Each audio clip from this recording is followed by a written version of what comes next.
আজ রবিউল আউয়াল মাসের 12 তারিখ, অর্থাৎ 12ই রবিউল আউয়াল। এই তারিখে আমাদের দেশে সরকারি বেসরকারি সব প্রতিষ্ঠান বন্ধ থাকে, কারণ এই তারিখে রাসূল করিম সাল্লাল্লাহু আলাইহি ওয়াসাল্লাম দুনিয়াতে আগমন করেছেন, এই জন্য বন্ধ থাকে।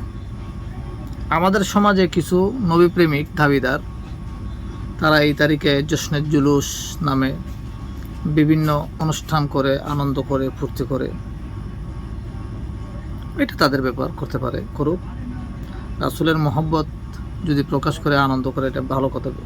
কিন্তু একটা বিষয় হচ্ছে, আজকে 12ই রবিউল আউয়াল, এই 12ই রবিউল আউয়াল কিন্তু রাসূল করিম সাল্লাল্লাহু আলাইহি সাল্লাম নিশ্চিতভাবে জন্মগ্রহণ করেছেন, এটা কেউ বলতে পারবে না।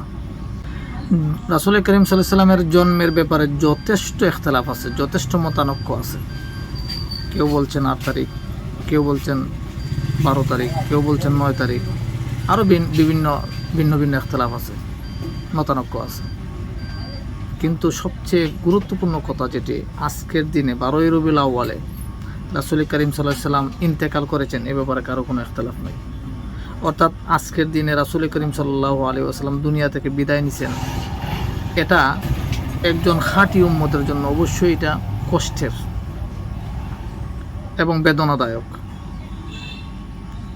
যে 12ই রবিউল আউয়াল রাসূল জন্মগ্রহণ করেছেন, ইখতিলাফ আছে। একই 12ই রবিউল আউয়ালে রাসূল ইন্তেকাল করেছেন, কোনো ইখতিলাফ নাই, মতানৈক্য নাই। কিন্তু আমরা শুধুমাত্র এই তারিখে আমাদের কিছু তথাকথিত নবীপ্রেমিক এই তারিখে শুধু আনন্দ করে, এই কথাটা তাদের ব্রেইনে নাই, জেহেনে নাই, যে রাসূল করিম সাল্লাল্লাহু আলাইহি সাল্লাম এই তারিখে নিশ্চিতভাবে ইন্তেকাল করেছেন।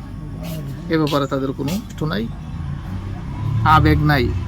রাসূলকে দিয়া তারা শুধু আনন্দই প্রকাশ করতে জানে, কিন্তু রাসূল যে এই তারিখে চলে গেছেন, ইন্তেকাল করছেন, এ ব্যাপারে তাদের কোনো বেদনা নাই, কষ্ট নাই। এটা কেমন উম্মত ভাই? এটা কেমন মহব্বতের দাবিদার? আমার বুঝে আসেন। আপনারা কি কিছু বুঝেন এই ব্যাপারে? যদি কিছু বুঝে থাকেন তাহলে কমেন্টে অবশ্যই বলে যাবেন।